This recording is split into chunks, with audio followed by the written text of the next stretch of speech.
Es extraño pensar en la variación de especies dentro de nuestro propio género, Homo. Claro, los neandertales, denisovanos y Homo erectus son todos muy diferentes a nosotros, pero a menudo nos consideramos muy similares. Es muy humano pensar que estamos por encima de las leyes de la naturaleza, por encima de los procesos naturales de evolución. Pero hoy vamos a discutir sobre una especie que transmitirá perfectamente el impacto de la evolución en nuestro género. En una isla, en un país, rodeada de océano, había una especie relacionada con nosotros que era endémica. Aislada en la isla de Flores, en lo que ahora es parte de la nación del sudeste asiático de Indonesia, vivía una especie de humano bastante diferente a la mayoría de las demás. Este era Homo floresiensis, el hombre de flores, o el hombre flores. Aislada en la isla, lejos de otros géneros de humanos, la evolución tuvo libertad para desatarse en esta especie. Y como resultado, esta fue la especie humana más pequeña de todas.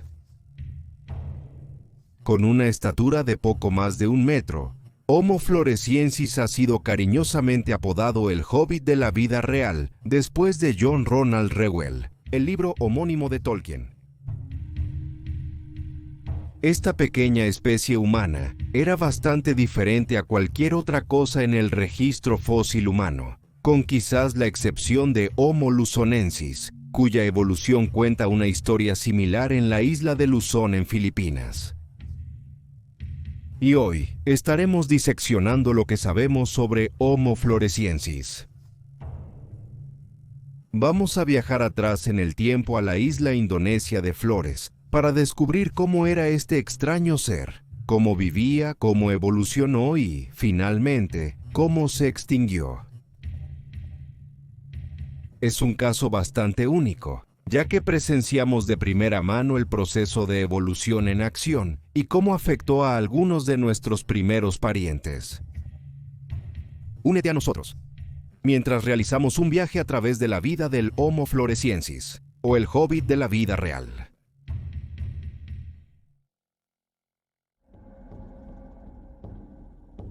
Estamos más cerca del Homo floresiensis de lo que podrías pensar.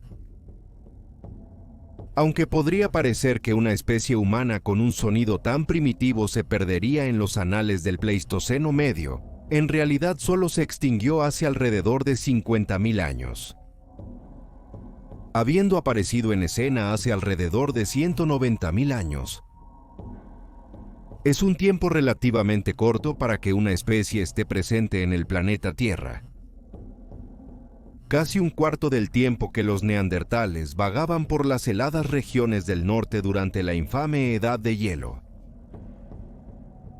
Aunque podríamos estar cerca de la especie en una escala de tiempo geológica, todavía tenemos mucho que aprender sobre la fisiología y estructura reales de estos pequeños homínidos.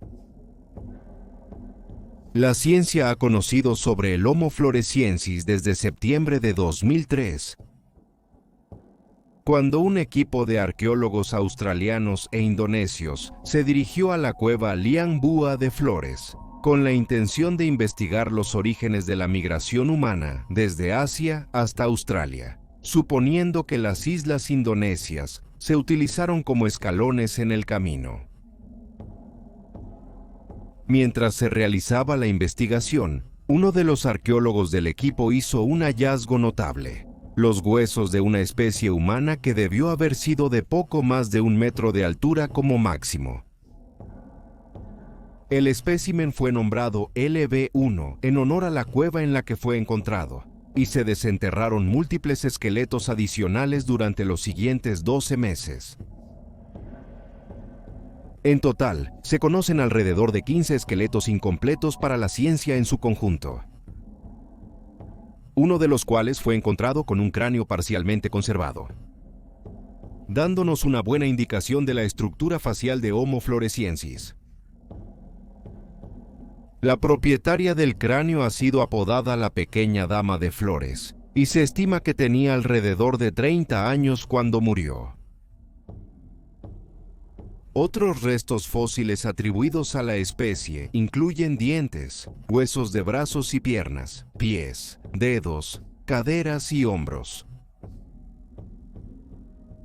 Los fósiles fueron identificados, descritos y nombrados por el antropólogo Peter Brown en 2004, nombrados Homo floresiensis después de la isla que los primates llamaban hogar. Lo primero que se notó sobre la especie va sin decir. Fue su tamaño diminuto. No solo Homo floresiensis era físicamente pequeño, también tenía menos capacidad craneal cuando se compara con Homo sapiens. Eso no quiere decir que fuera menos inteligente, lo detallaremos más adelante, pero el uso avanzado de herramientas y la creación de fuego se han asociado con la especie, lo que indica que era una especie realmente inteligente. De hecho, habrías podido distinguir nuestras dos especies solo mirando las regiones faciales. Los dientes de Homo floresiensis eran comparativamente más grandes que nuestros dientes. Carecían de un mentón prominente, como los que poseemos nosotros, y sus narices eran más anchas y planas que las nuestras. Los pequeños homínidos de Flores también eran más robustos que nosotros.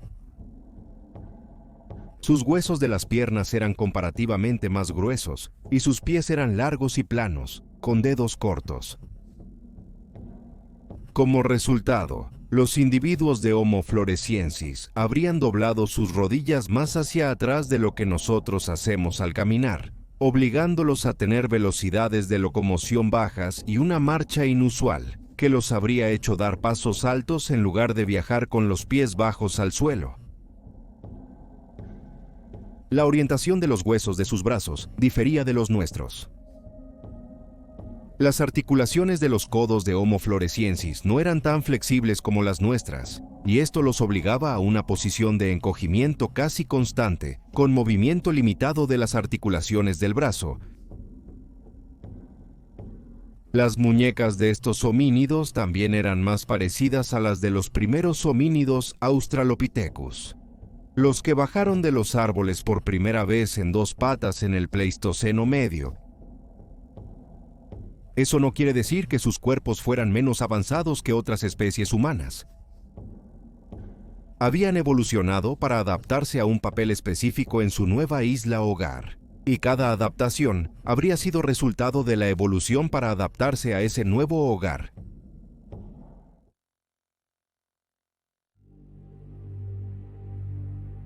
Un descubrimiento notable de hecho, pero uno que no viene sin sus propios problemas.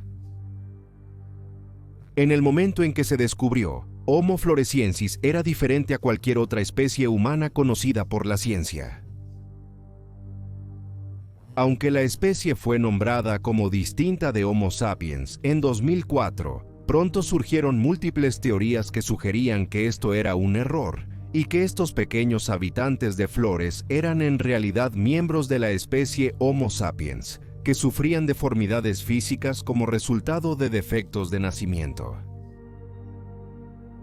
Estas teorías a su vez han sido discutidas, pero las exploraremos en esta sección. La primera condición que se propuso a partir de los cráneos de Homo floresiensis fue la microcefalia. Una rara condición en la que, al nacer, la cabeza de un bebé es más pequeña de lo esperado. Esto generalmente es el resultado de que la cabeza del bebé no se desarrolla durante el embarazo, pero puede ocurrir después del nacimiento si la cabeza del infante deja de crecer una vez que nace. Esto también puede llevar a problemas de desarrollo mental en el futuro en la vida del niño. Esta fue la teoría del neurólogo estadounidense Joachim Weber, quien comparó el cráneo de LB1 con el de un humano que sufre de microcefalia, concluyendo que el espécimen de Homo floresiensis caía dentro del rango de tamaño promedio de los Homo sapiens con la condición. Ha sido una batalla de ida y vuelta desde entonces, con científicos argumentando a favor y en contra de la teoría de Weber. La mayoría de la comunidad científica considera al Homo floresiensis una especie separada, sin embargo, y que los cráneos son de tamaño normal para la especie, sin signos de deterioro. También se argumentó en 2007, en un estudio de los huesos del Homo floresiensis, que el espécimen podría haber sido Homo sapiens que sufría del síndrome de Laurent, una condición que puede derivarse del cruce de razas, cuando un humano no puede hacer uso de las hormonas de crecimiento, lo que a menudo causa una estatura más baja y un cráneo más pequeño. Esto también es dudoso, ya que no se han tomado muestras de ácido desoxirribonucleico para probarlo o refutarlo. También se sugirió, y prácticamente se descartó, el síndrome de deficiencia congénita de yodo y el síndrome de Down, que se sabe que causan impedimentos en el crecimiento físico y mental a lo largo de la vida de un individuo. En todos los casos, estudios posteriores han demostrado que los huesos de Homo floresiensis en cuestión no muestran suficientes síntomas o características de estas condiciones para que las teorías sean precisas.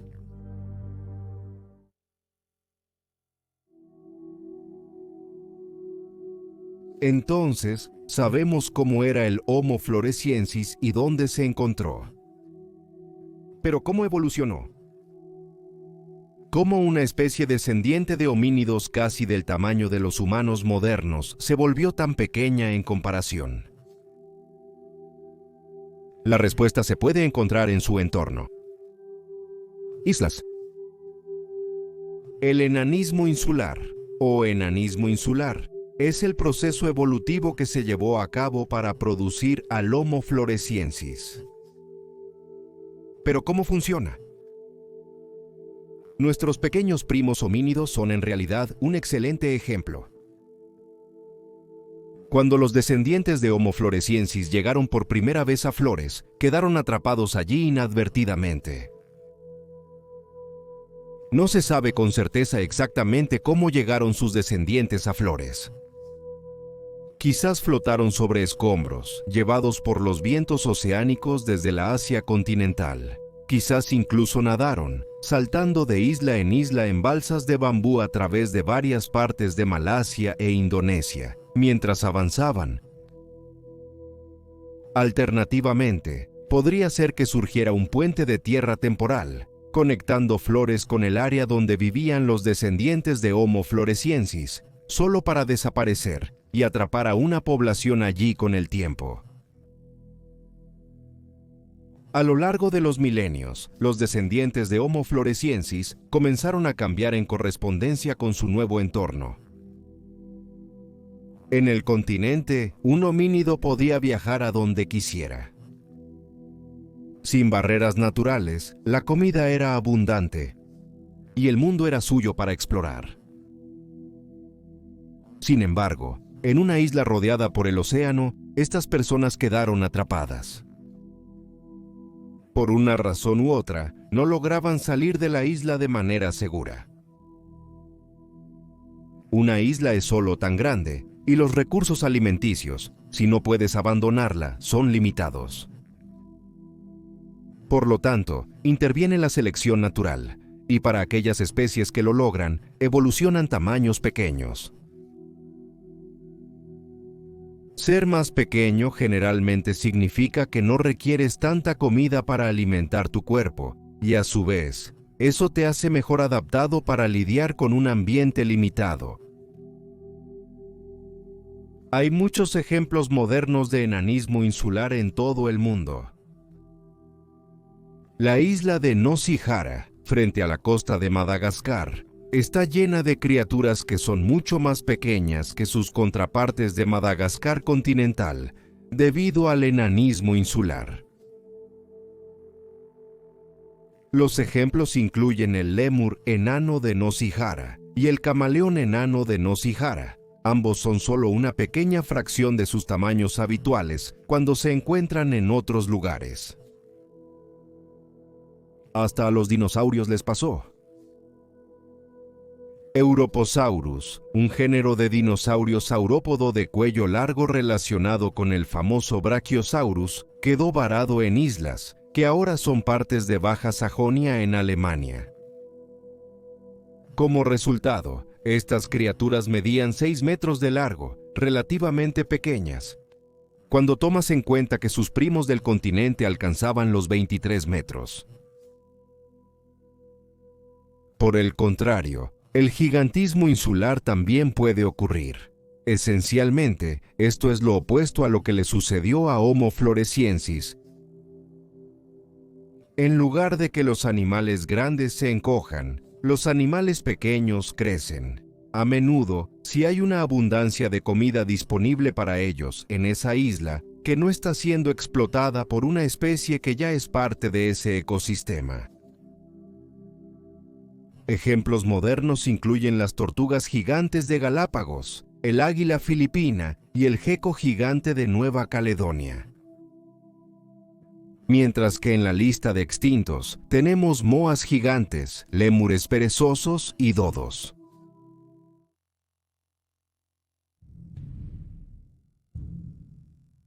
Similar a otras especies de homínidos que se habían extendido por todo el planeta al final del Pleistoceno, Homo floresiensis no era ajeno a las herramientas y la tecnología.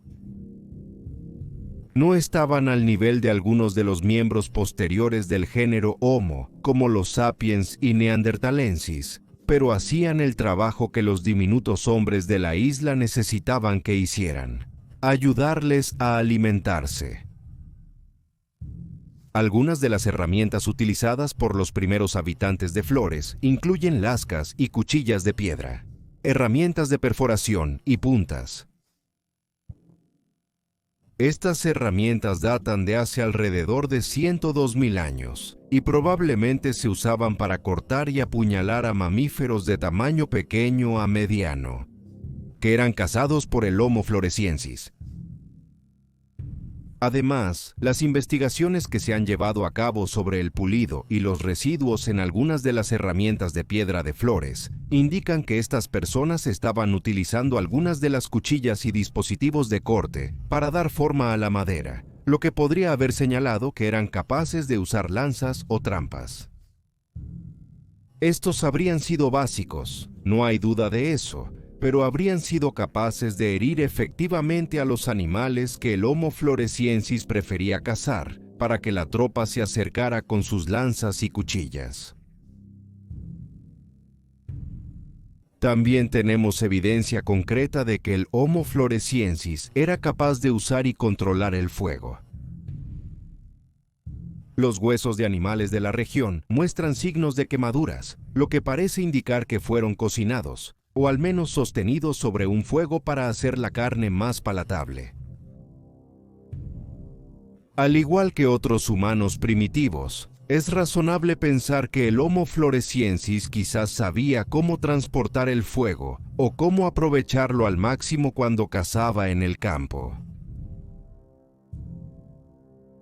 Sin embargo, no solo era carne lo que estos diminutos homínidos consumían en las selvas de Flores.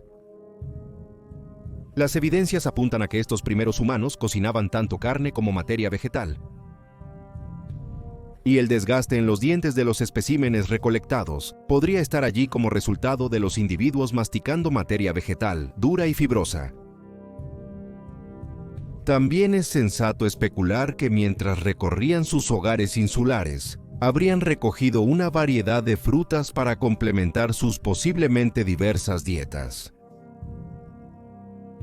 Aún así, a pesar del hecho de que esta especie apareció relativamente tarde en el Pleistoceno, hay pocas razones para creer que habían dominado un lenguaje complejo.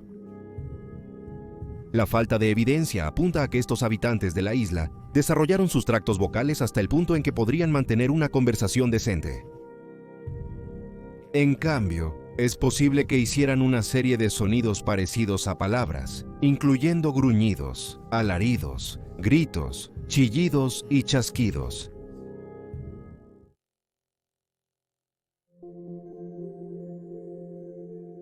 Hoy en día, Flores es una de las islas menores de la Sonda ubicadas en el sur de Indonesia. En el gran esquema de las cosas, no es enorme. Tiene alrededor de 15.000 kilómetros cuadrados de área. Una masa de tierra muy delgada y serpenteante. Siendo una isla, los hábitats varían. Los volcanes y las montañas sobresalen desde el centro de la isla, rodeados de bosques tropicales que llegan hasta las playas. Entre estos bosques había claros y cuevas, muchos de los cuales habrían sido utilizados por el Homo floresiensis en su rutina diaria.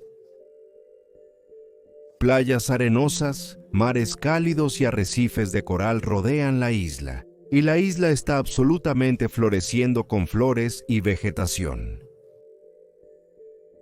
Suena como un paraíso exuberante, un lugar perfecto para que un homínido temprano se encuentre varado durante varios cientos de miles de años. A primera vista probablemente lo fue. Homo floresiensis no estaba solo en Flores. Y debido a los efectos del gigantismo insular, no eran los depredadores superiores.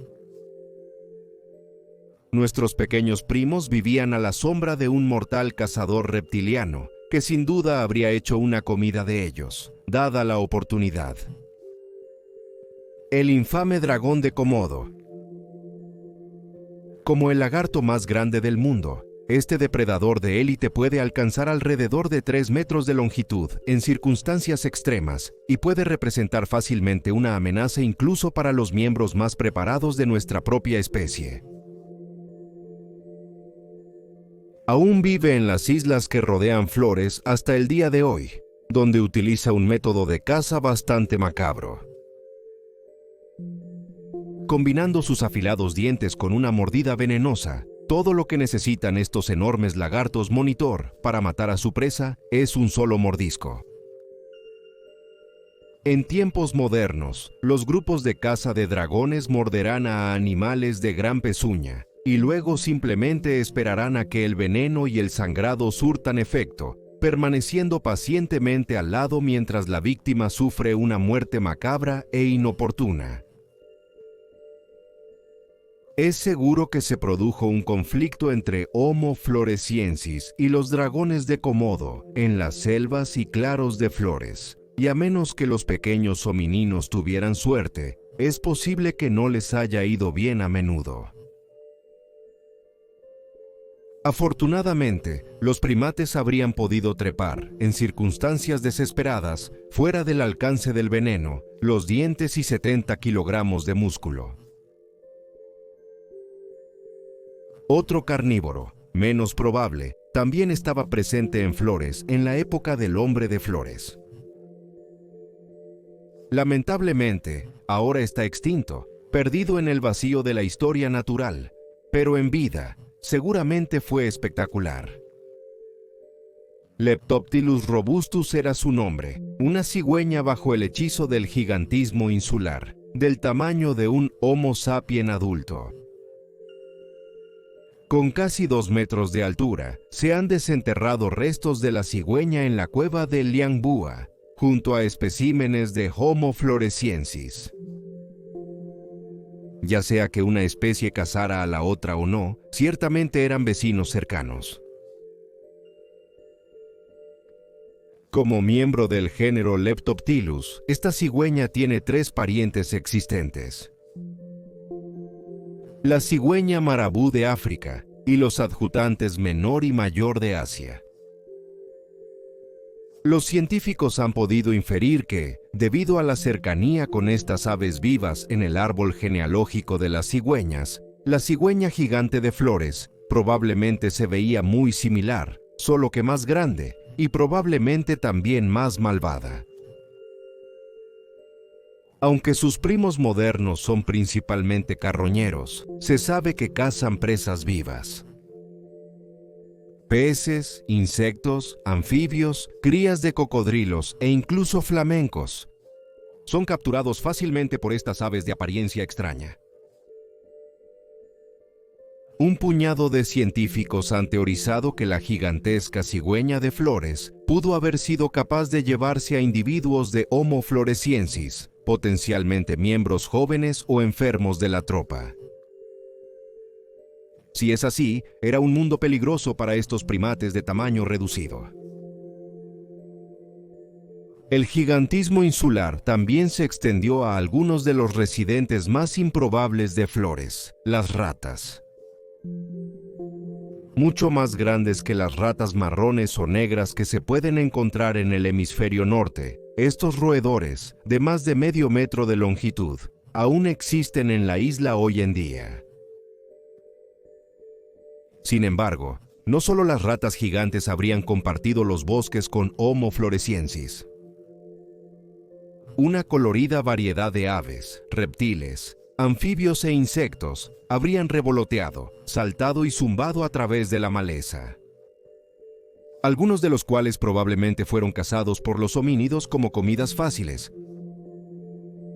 Hoy en día, la isla sigue siendo un maravilloso paraíso para los naturalistas, lleno de los luminosos plumajes de los picaflores, loros colgantes, pájaros del sol, pitas y calaos. Quizás la criatura más extraña que compartía el bosque con el Homo floresiensis era lo que nuestros pequeños primos terminaron cazando. Varias especies del género Stegodon, un animal muy estrechamente relacionado con los elefantes, que en otras partes del mundo se convirtieron en algunos de los mamíferos más grandes de su época. Sin embargo, esta es una isla tropical, y nada es lo que parece cuando se trata de evolución y prehistoria. Las especies de Stegodon en Flores eran enanos comparativos a sus especies continentales. De hecho, probablemente solo habrían crecido hasta tu hombro, y eso es una estimación alta. Algunas de estas especies eran más similares en tamaño a los burros y cabras que a los elefantes, en otra ocurrencia sorprendentemente extraña de la evolución en las islas. De hecho, eran huesos de Stegodon, que se encontraron en la cueva de Liangbua, con evidencia de marcas de quemaduras, lo que implica que estos pequeños proboscidios eran cazados, despedazados, cocinados y comidos por los homínidos enanos de Flores. Este era un mundo donde los dragones y las aves gigantes comían personas, quienes a su vez comían elefantes.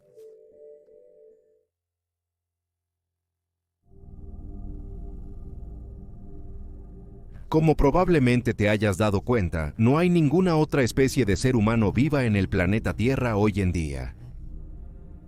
Homo sapiens es el único que queda, y Homo floresiensis es, lamentablemente, cosa del pasado. ¿Pero por qué? Seguramente, aislados en su pequeño paraíso insular, estos primates podrían haber prosperado, lejos del tumulto y el caos del continente. Como con todas las cosas en la naturaleza, no es tan simple. Existen dos teorías principales sobre por qué Homo floresiensis desapareció de las selvas de Indonesia. Y, como suele suceder, la interferencia de Homo sapiens se enumera como una de ellas. Se han considerado teorías que señalan el hecho de que Homo floresiensis desapareció justo cuando Homo sapiens llegó a Flores. Quizás, cuando las dos especies se encontraron, los habitantes de la isla no recibieron bien la intrusión. Alternativamente, quizás los primeros humanos no reconocieron a Homo floresiensis como humanos, exterminándolos para que pudieran vivir en Flores. Por supuesto, no tenía que haber sido violento en absoluto. Podría haber sido solo un caso de competencia feroz. A medida que los sapiens se mudaban, quizás los floresiensis simplemente no podían seguir el ritmo. Los humanos, como sabemos, son destructivos, y al ser más grandes, requerían más comida que los habitantes originales de Flores. A medida que los humanos cazaban al Stegodon, del cual dependían los habitantes de la isla, tal vez no pudieron lidiar con la pérdida de alimentos, y como resultado se extinguieron.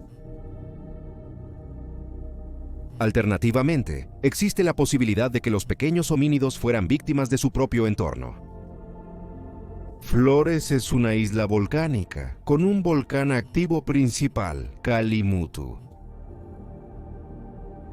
Las evidencias de erupciones volcánicas muestran que la montaña podría haber asfixiado la isla en el Pleistoceno, eliminando a los grandes habitantes de Flores, ya sea directa o indirectamente al acabar con las fuentes de alimento. De cualquier manera, los pequeños habitantes de Flores se han perdido en el tiempo y todo lo que tenemos son sus huesos.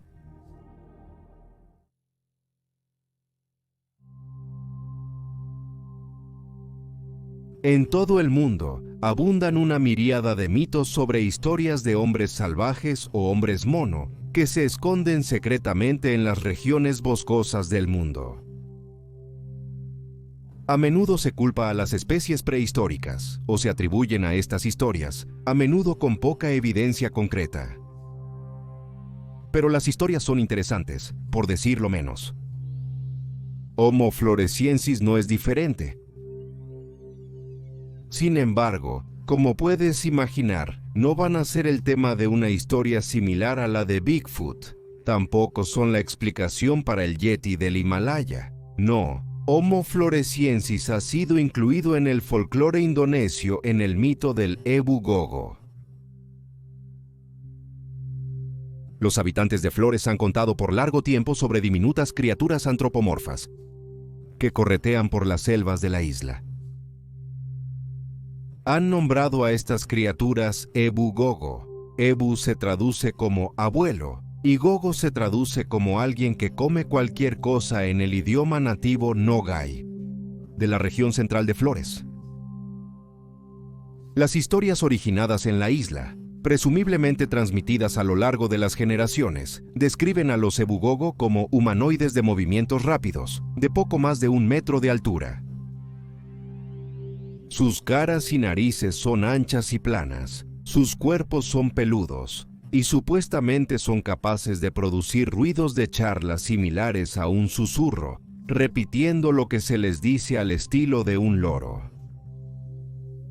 ¿Suena familiar, no es así? Una de las historias más conocidas sobre los Ebu Gogo describe cómo los aldeanos en el siglo XVIII se cansaron de que las criaturas robaran de sus asentamientos y atacaran a sus hijos. Cuando no pudieron soportarlo más, era hora de idear un plan. En una versión del sudeste asiático de la historia del caballo de Troya, los aldeanos colmaron a los Ebu Gogo con regalos para convencerlos de que detuvieran las incursiones. Específicamente fibra de palma, que podría ayudar a los pequeños humanoides a confeccionar ropa. Solo que había una trampa siniestra. Tan pronto como los Ebu Gogo se llevaron la fibra de palma a la cueva, los aldeanos lanzaron una tea detrás de ellos, encendiendo los regalos fácilmente inflamables y las criaturas que los llevaban. La historia cuenta que casi todos los Ebu Gogo fueron asesinados en el ataque de represalia, pero una pareja logró escapar del incendio. Y se rumorea que los Ebu Gogo residen en lo profundo de los bosques de Flores hasta el día de hoy. Es una historia elaborada y entretenida. Pero ¿cuánto de eso es cierto?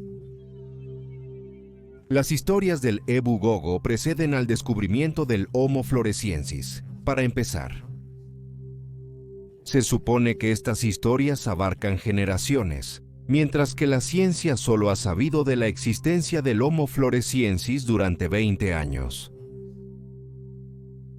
Así fue que cuando el etnólogo Gregory Forth sugirió en 2008 que podría haber un atisbo de verdad en las leyendas de Ebu Gogo y que las historias en realidad describen encuentros antiguos entre nuestra propia especie y el Homo floresiensis, la comunidad de criptozoología se volvió loca. Una rápida búsqueda de la especie te llevará a sus conexiones con el folclore antes de lo que piensas. ¿Pero podría eso ser realmente cierto? Realmente había poblaciones sobrevivientes de este pequeño homínido vagando por los bosques de Flores, en el siglo XVIII robando comida y niños humanos de las aldeas. La mayoría de los científicos discrepa. La falta de huesos más jóvenes de 50.000 años es lo que lo inclina. Simplemente, no hay forma de que una especie tan notable pueda pasar desapercibida en una isla densamente poblada durante tantos años, sin registro científico o detección.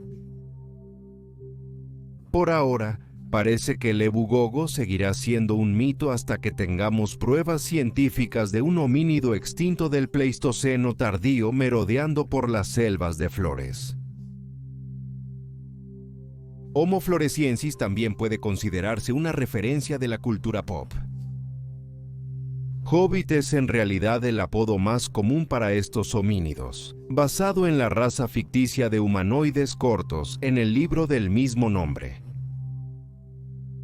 Cuando se desenterraron los huesos, algunos de sus descubridores sugirieron llamar a la criatura Homo hobbitus.